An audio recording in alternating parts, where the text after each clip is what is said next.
Hi, this is Hugh Greenwood from the North Melbourne Footy Club, and you're listening to another episode of the Hashtag Kangaroos podcast. Whatever I've been through, the moment I see you, things start looking on.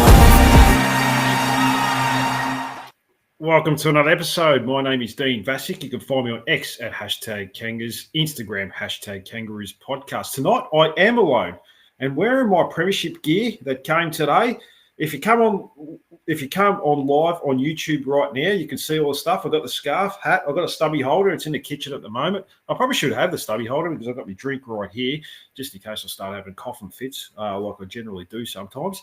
But feel free to jump in. Tonight is a mailbag show. I've got a few questions on X and Instagram. I did have a couple of shows lined up this week, but they fell through, unfortunately.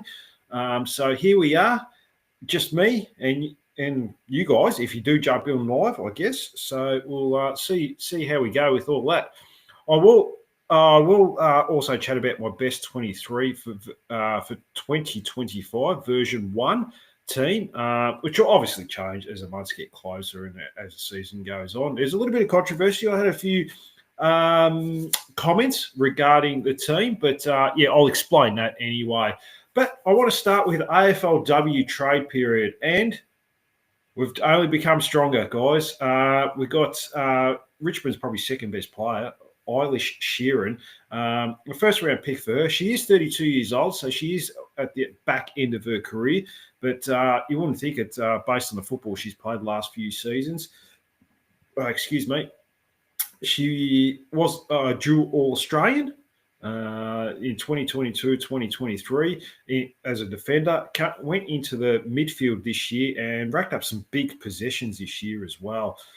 She had 30 against Melbourne, I believe, one week, and then the following week had 20 odd against, I think it was Essendon. So, yeah, definitely an accumulator of stats. I'm not too sure where she fits into the team, but we'll work that out next year when the season gets a bit closer. But, definitely a big pickup. Look, it only makes our team stronger, and you'd have to think we go in as very heavy premiership favourites. And unless injuries struck us next year, nothing else has changed. We did delist a few. I'll go through them in a second, but no one's left that we're getting the game anyway. Lulu Poole's off to the Sydney Swans, and I think someone else left as well. I can't remember who that was now, but that was very much a fringe player as well. So, and we did Liz McGrath, of course, who never played a game for us. It was a backup ruckman. We also got Ariana Hetherington from Fremantle only played the 12 games for the Fremantle Dockers.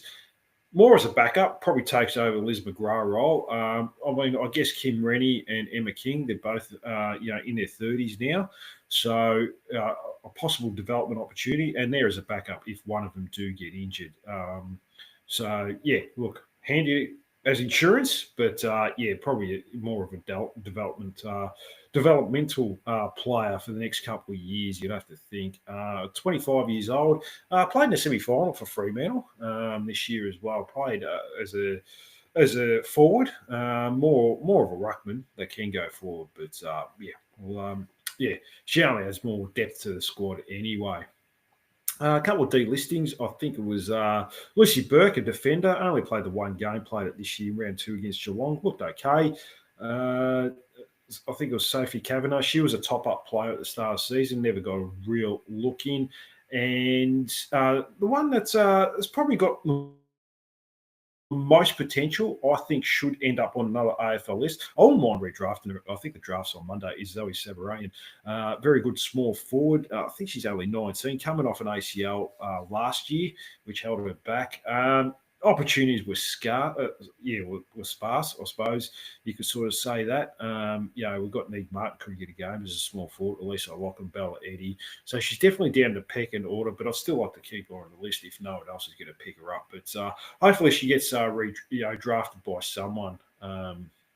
Because I think she's definitely good enough to play at AFLW level. And I'm talking about not North Melbourne, obviously, because there's a lot of class in that team, but maybe another club that's in the middle tier. Essendon, I think she'll walk into their team and even Hawthorn, I think should walk into their team. But yeah, we'll see how we go with that one.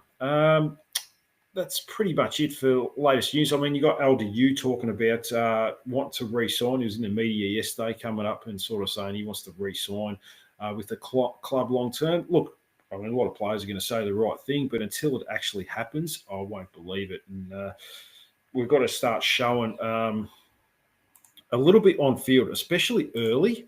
I think we've got to, look, we've certainly got to show, that we're more than competitive, and we're starting to show signs forward. Otherwise, he might just say, I'm going to wait till the middle of the year, or I'm just going to wait till the end of the year and just want to focus on the football, one of those things. So there always is that, I guess, self-doubt that there is an opportunity that he may look elsewhere if things aren't going well. There's going to be clubs calling for him, offering big money. There's already talk about St Kilda last year, going to offer him 9-10 years. So, we've certainly got to, show improvement, particularly early in the year. Want to show something, I mean, last year still sits there. Those last couple of weeks were really uncompetitive. An average losing margin of 110 points. Still shouldn't sit well with the players this pre-season. It should spur them on to have a big pre-season and then go into round one next year. All right, we'll go forward. All right, my best 23, version 1. Now, just remember, guys, this is version 1. It's going to change probably as the weeks go on. My version 2 will probably closer to the pre-season. I probably wouldn't mind looking at an intra-club match, to be honest with you, and seeing how everything's going there. But it certainly could change. So in the back line, I've got Jackson Archer in the back pocket. Next to Griffin Logue, hopefully we can get a full season out of him this year, coming off an ACL this year. Played a few games and got another injury. Aidan Corey in the back pocket as well. Got Charlie Comben. I will talk about him a bit more in a second at centre-half back.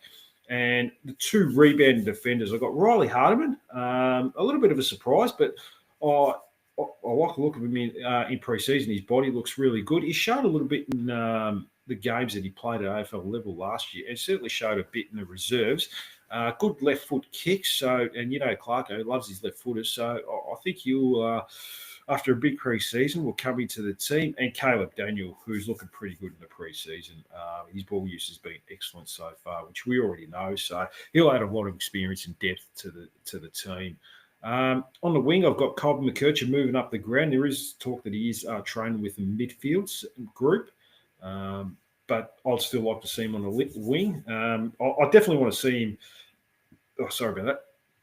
I definitely want to see him in the forward half, kicking the ball inside 50 a lot more than he did last year, rather than rebounding from the defensive 50 and kicking it to no one really. So at least he'll have good options up forward hopefully this year. Luke Davies-Uniacke, you don't need to say any more about that in the midfield. And Bailey Scott in the other wing, definitely probably our best wingman at the club. Up forward, I've got Jack Darling at centre-half forward. Now, Cameron Zurhaar next to him. And this one's the controversial one, and I will explain more in a minute. And I've got Geordie Payne, Crumming small forward, who was picked up in the mid-season draft. There was talk if he went in the end-of-season draft, he would have been a top 10, 12 pick. He would have been a first rounder. He definitely does show a little bit of Nick Watson vibes I get with him, which is good to see, because that's the way the game is going, those pressuring small forwards. Nick Larkey, full forward, Luke Parker next to him, and Paul Curtis. Luke Parker will rotate through the midfield for periods as well. So he'll rotate with probably Harry Sheezel. In the ruck, I've got Tristan Sherry. No reason to explain there. Had a fantastic 2024 season. Harry Sheezel, Ruck Rover, and George Wardlaw Rover. They're probably the best three midfielders in the team at the moment. On the interchange bench, Luke McDonald. Definitely still need his experience, and it is a back seven now. So a lot of people will probably be sitting there getting Luke. You're sort of phasing Luke McDonald out. No, not really. It is a back seven. He'll certainly play a role there. Sorry about that. Tom Powell in the as a rotating mid. That is a bit of a utility player. There was a question about him. I did see. Might have been Instagram, I'm not too sure, talking about Tom Powell, his role for next year, so I will answer that soon. Zane Dersma, I expect him to take a step forward this year. playing half forward, maybe even little spells in the midfield. Not too many, but he definitely does. Show that potential. He did show in the VFL a couple of games this year. I think he had 8 possessions in a quarter. So if he definitely builds up that engine, another pre-season, gets a bit more body size, which you would have to think will come, he could certainly show some spells up the field. Jai Simpkin as well. It doesn't look like, from what I hear, and this is only what I hear, second-hand information, that he's not going to be played as a forward. He's going to be played purely as a mid.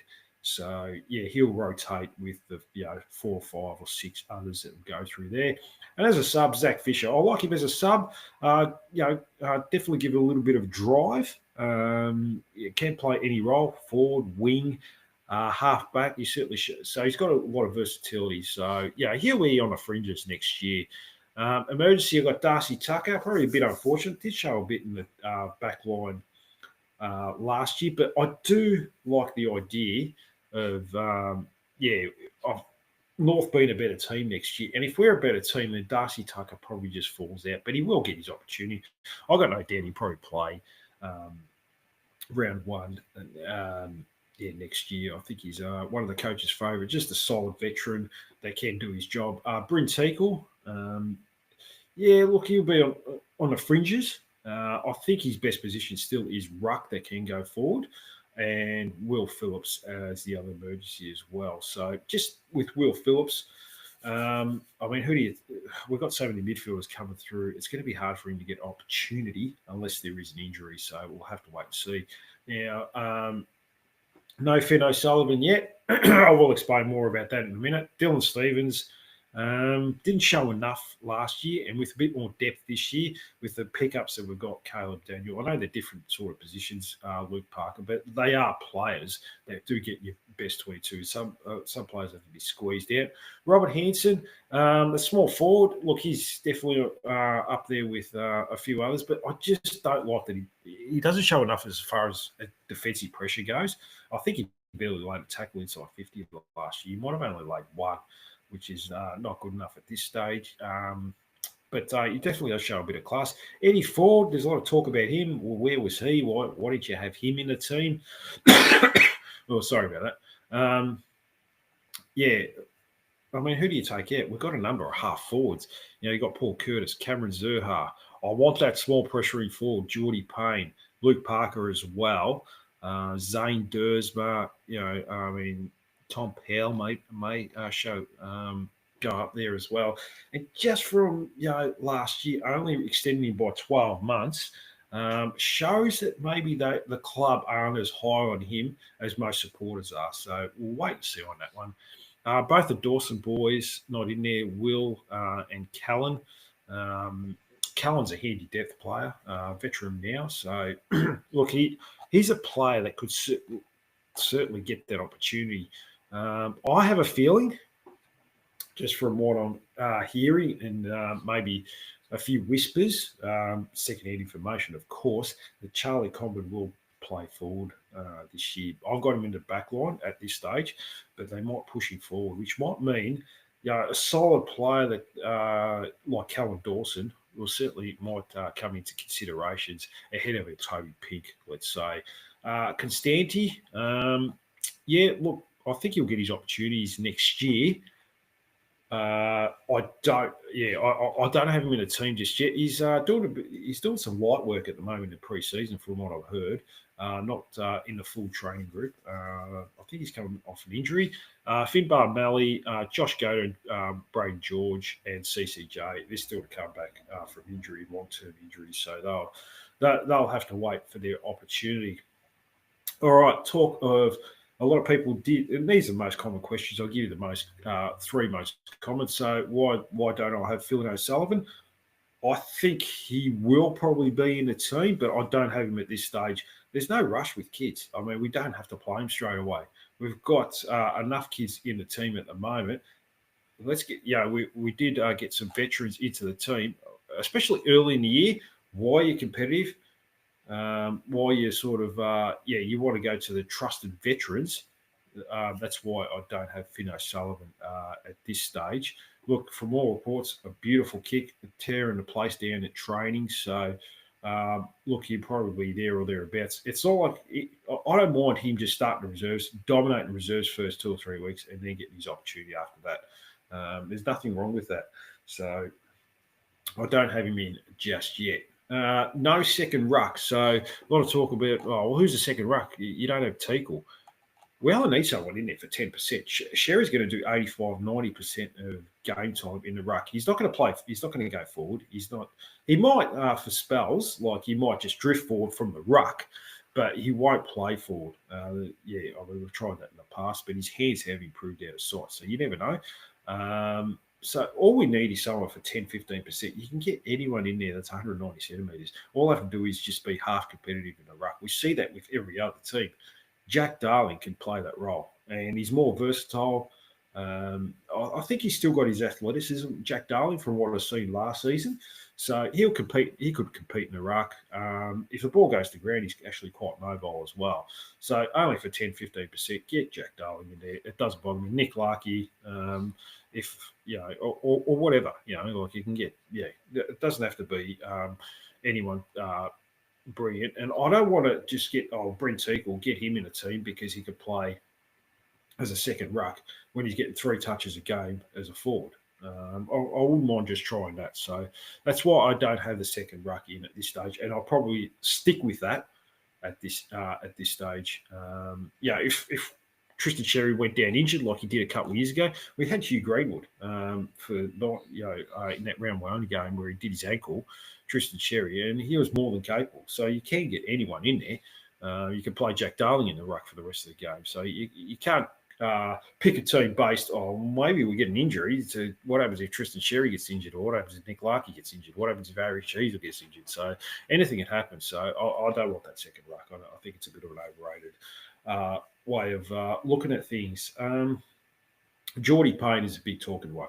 People are saying, why the hell you got Geordie Payne in? How can you have him ahead of Jai Simpkin in a best 18? Why you got Jai Simpkin on the bench?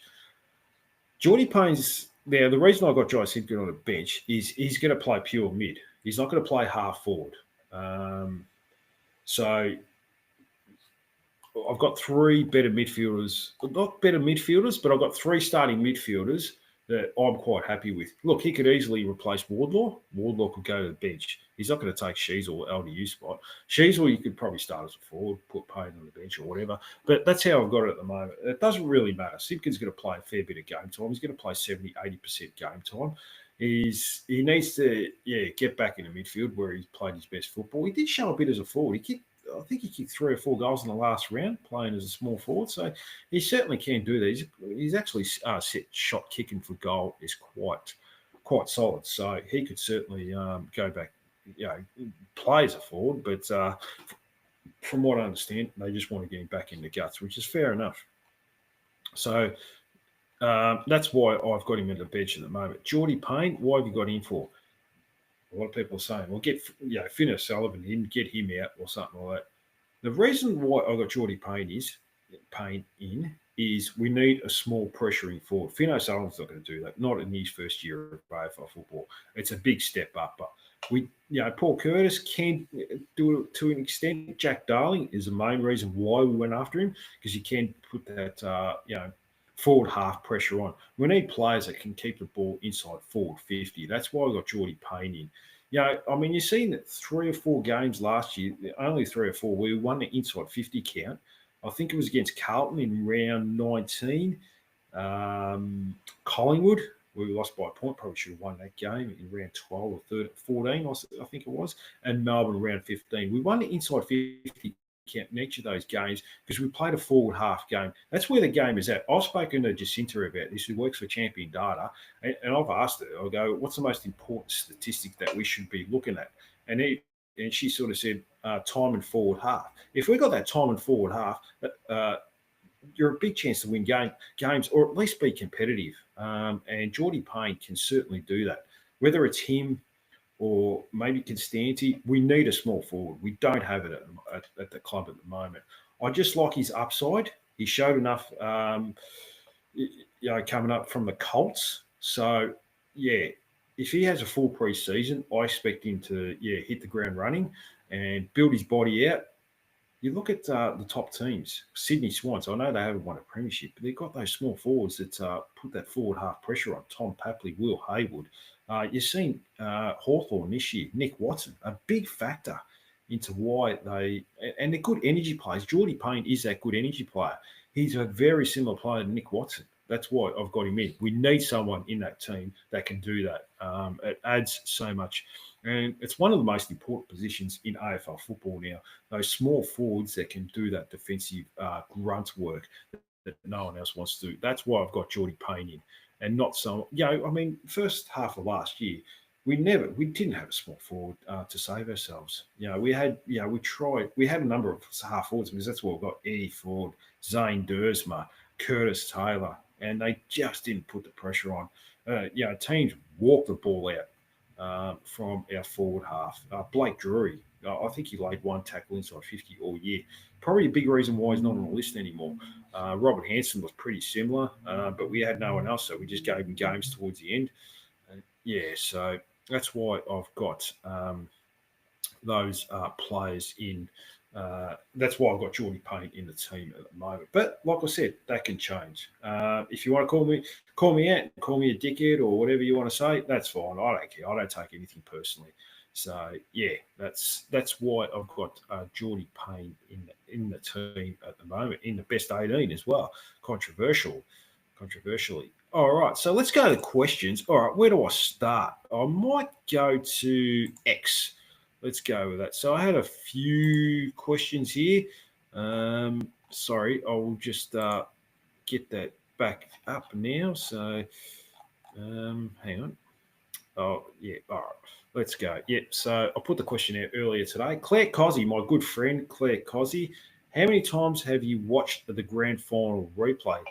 Look, Claire, probably not as much as you, but it'd probably be half a dozen. I remember I told you this, and I'll tell you this story. I'm sure you lovely listeners probably don't want to hear it or anything like that. But as soon as I got home, because I think I started work, I got up about 2:30 that morning. I had to go to work, start work because I go to the gym before I go to work, and started work at 5. And so I was feeling pretty tired after the game, emotionally drained. It was taking up a lot of my energy.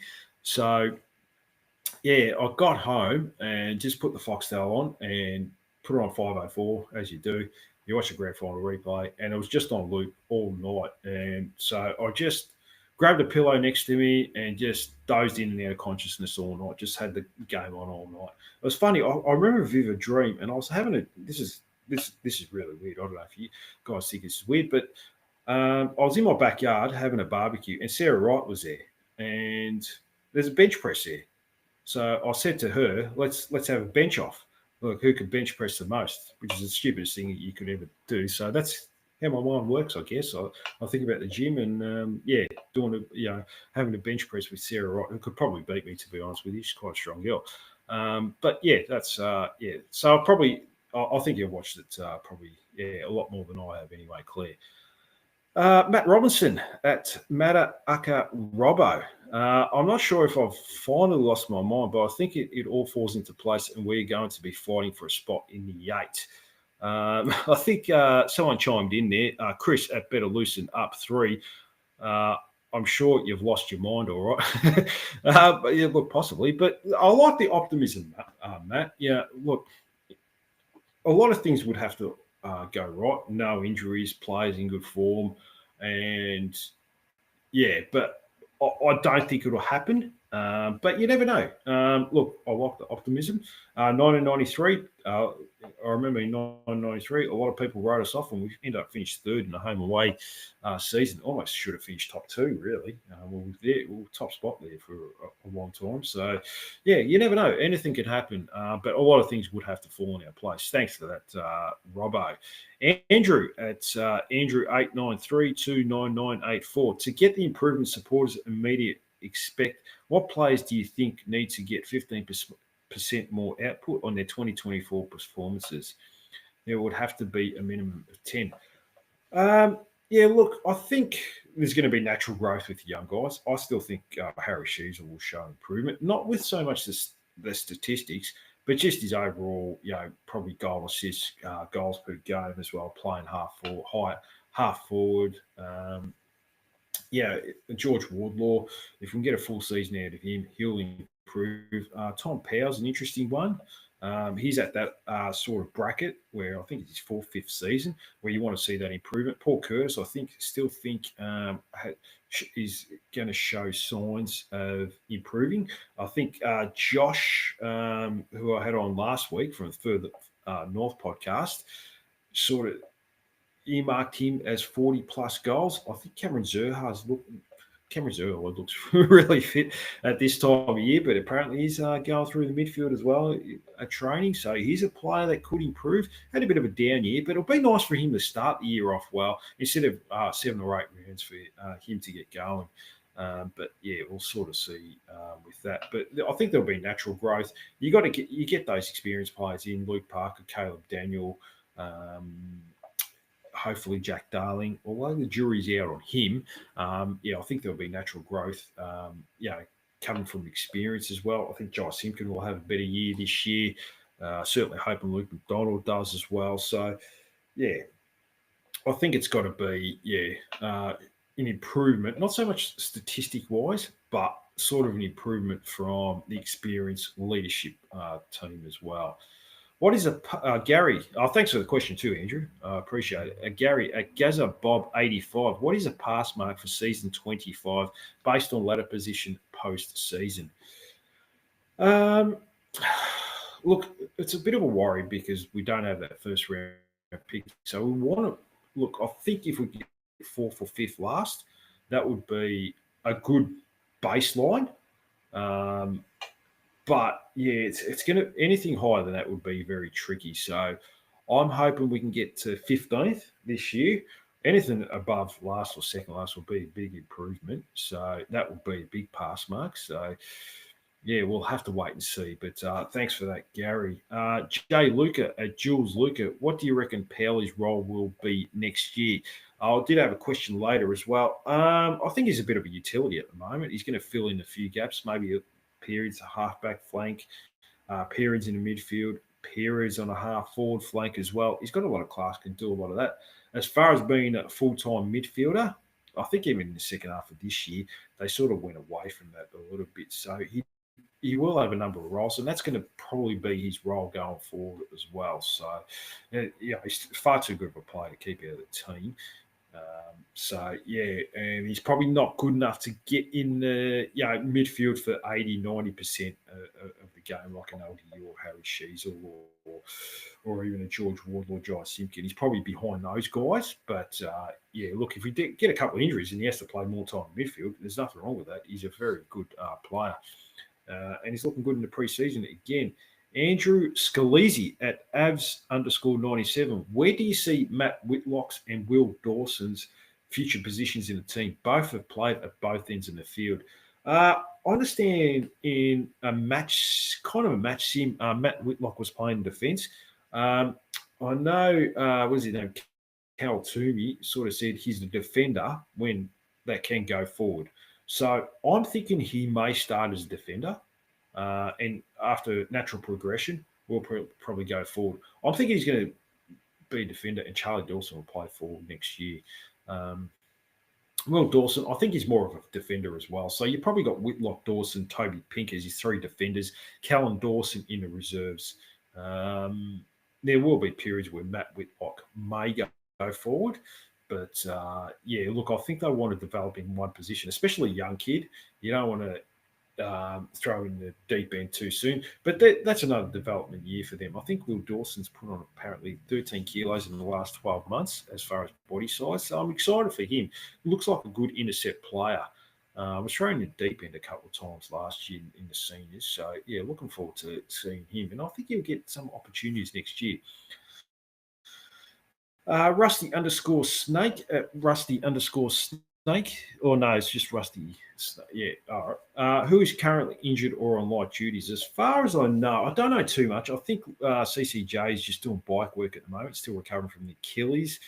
Costanti, I think he had off-season surgery, so he's just doing light work at the moment. That's as far as I know. I'll say Josh Goda, Braden George are probably still building up as well. They're coming back from long-term injuries. I've not, got Josh Goda probably wouldn't be far away from full duties if he isn't. So yeah, look, that's as far as I know. You don't have to look too far. You can go on Big Footy. There is a thread on pre-season. You could probably just scroll through and have a look there. Rusty Snake. Thanks for the question, Sean at Lance underscore Pachoco. Yeah, just gives it a spoon.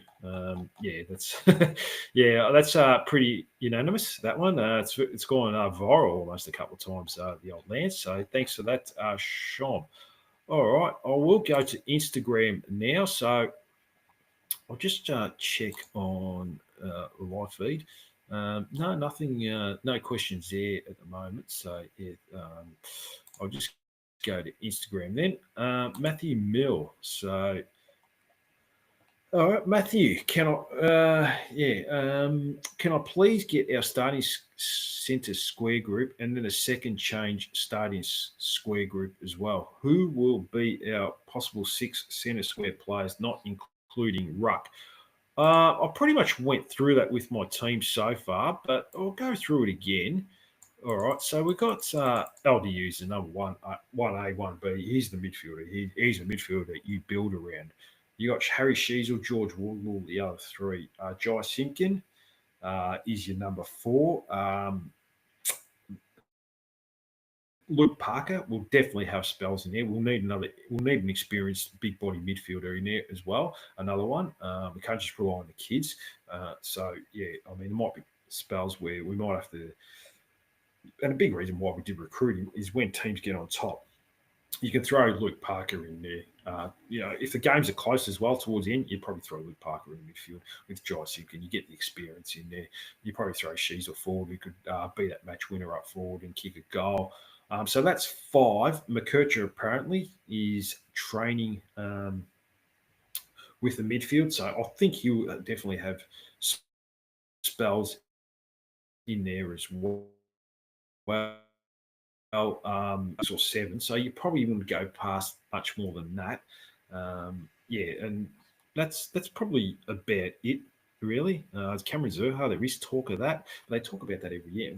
You can't just keep throwing him in the midfield. He's almost turning into the Jake Stringer of the team where, he's having a huge preseason, then by about round 10, Jake Stringer was gone. Whereas it's quite the opposite. Zurhaar starts off slow and then builds up.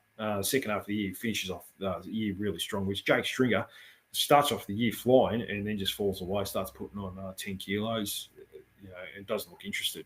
So, yeah, but thanks for your question there, Matt Mill. Ben J, do you agree it's time for a change in captaincy? Simpkin and McDonald aren't it. Their spots in the best 22 are there because they're co-captains, not ability, particularly McDonald. There's a lot of talk, a lot of controversy about Luke McDonald, but I actually don't mind him.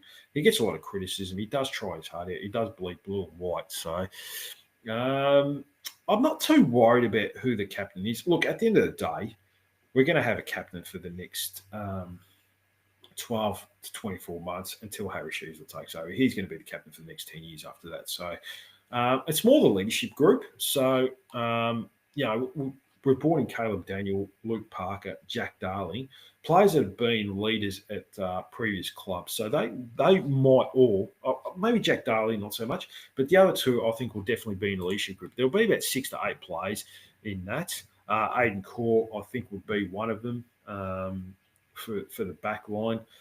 Nick Larkey is always in the leadership group as well.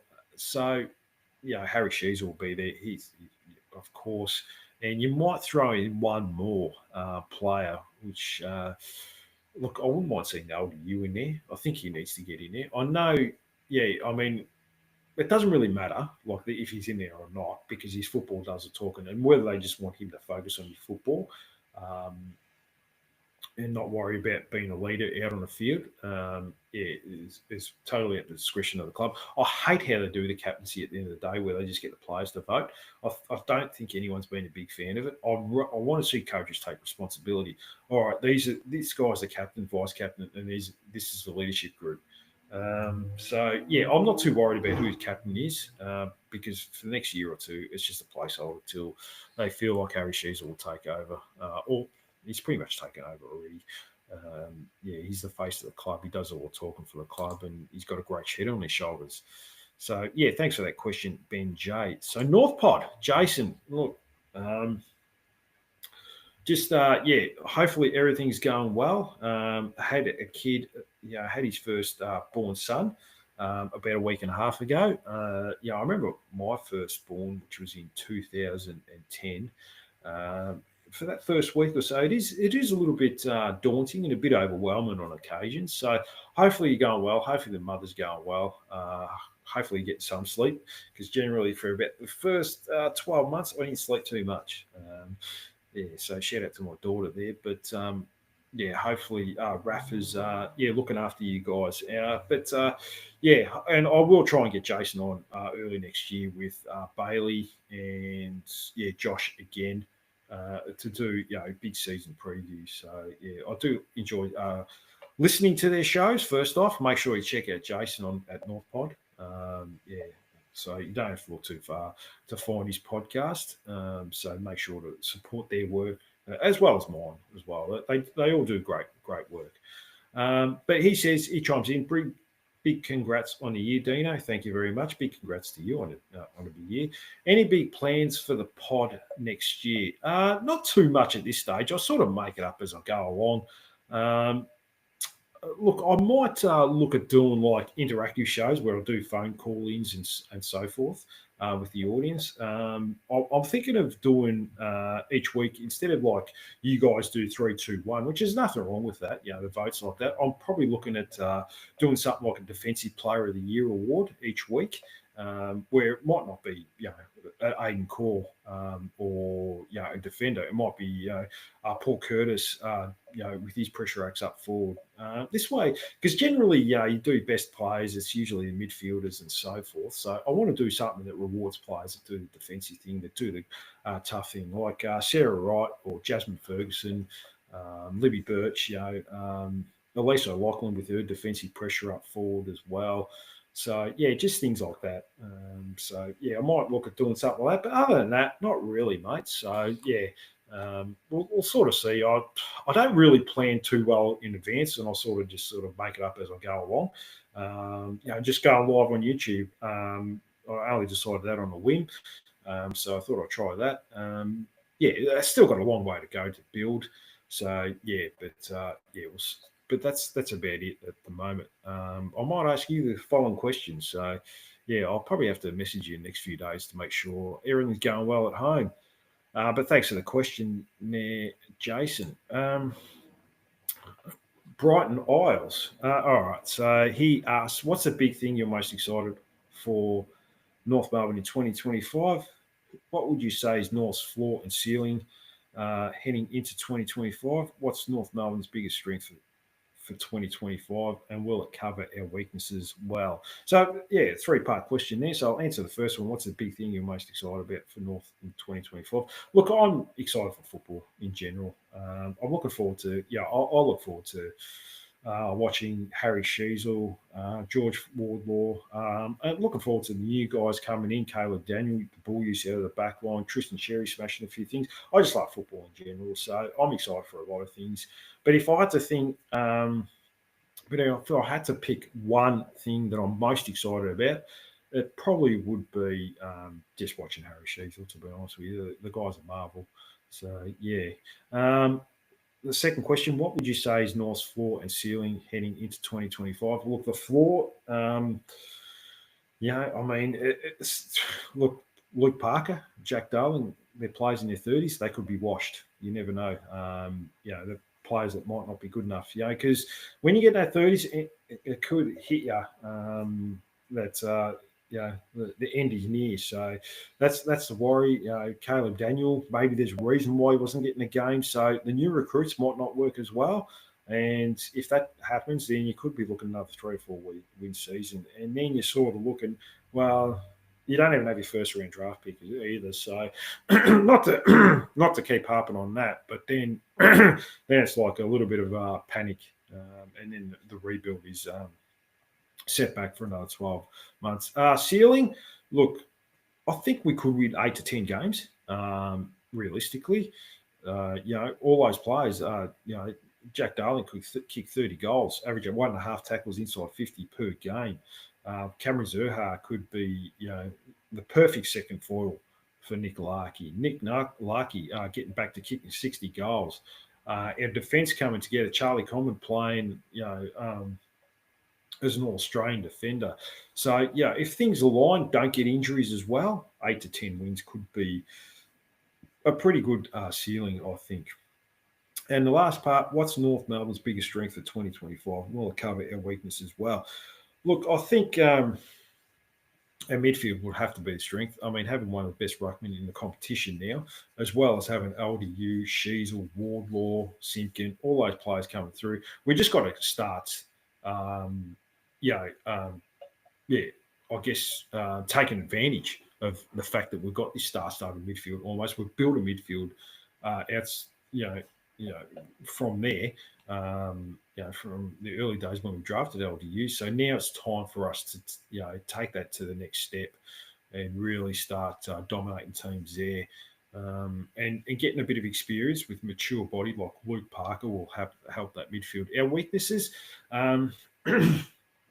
look, probably having another key forward would be handy. I'm not sold on Jack Darling, but look, we'll give it a go. I think Charlie Common may play down there. So, but the jury's still out on him as far as that second key forward. But, just that playing that forward half game. And if we can win the midfield battle, hopefully we can get more time in that forward half. So I'm hoping Geordie Payne could be that player that helps us there. So hopefully I've answered all those questions for you there, mate. Thanks for the questions too.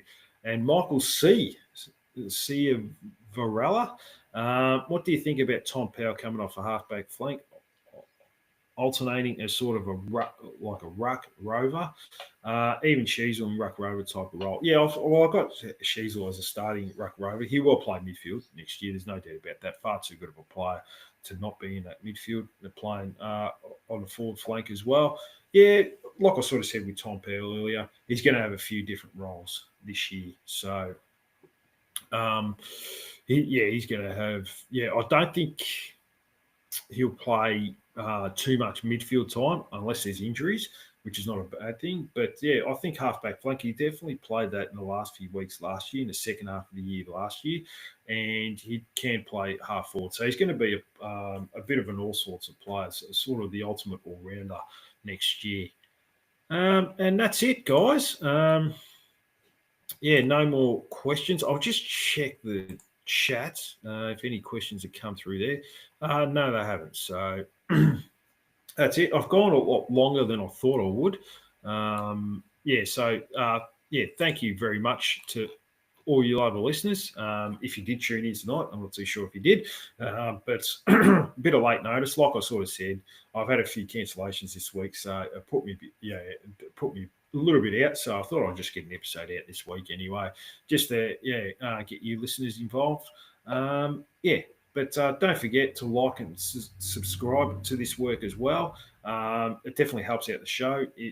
Subscribe on YouTube. I've got to get those subscribers up. I've barely got any at the moment. So, I've probably got to put more content out there. But anyways, that's it for tonight. Thank you so much for tuning in, everyone. I'll be back Monday next week. I'm going to start doing the Getting to Know You episodes. I do have someone lined up. A guy I've been chatting to on Instagram a little bit over the last few weeks. He was keen to come on, so I thought I'd give him an opportunity in that. I'll probably do a few of those episodes over the next couple of months. I want to get a few of the girls on as well, so from the AFLW team, so I definitely want to do that. So there's going to be plenty of content. I'm going to keep going through, so why not? That's it anyway. Until then, bye for now, and go Roos.